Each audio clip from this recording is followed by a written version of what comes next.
নগর ভবনের সামনে অবস্থান নিয়েছে ইশরাক সমর্থকরা। রোববার সকাল 10:30 থেকে অবস্থান করছেন তারা। তাদের দাবি, অবিলম্বে আদালতের রায় মেনে ইশরাককে মেয়র হিসেবে শপথ দিতে হবে। সেই সঙ্গে উপদেষ্টা আসিফ মাহমুদ সজীব ভুঁইয়ার পদত্যাগ চেয়ে স্লোগান দেন বিক্ষোভকারীরা।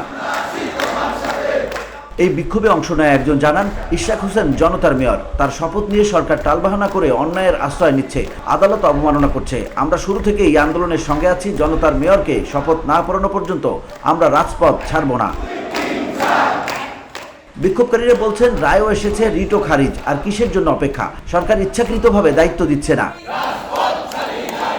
এর আগে ইশরাককে মেয়রের শপথ পড়ানোর দাবিতে টানা নগর ভবনের পাশাপাশি মৎস্য ভবন মোড় ও কাকরাইলে অবস্থান কর্মসূচি পালন করেন ইশরাক সমর্থক ও বিএনপি নেতাকর্মীরা।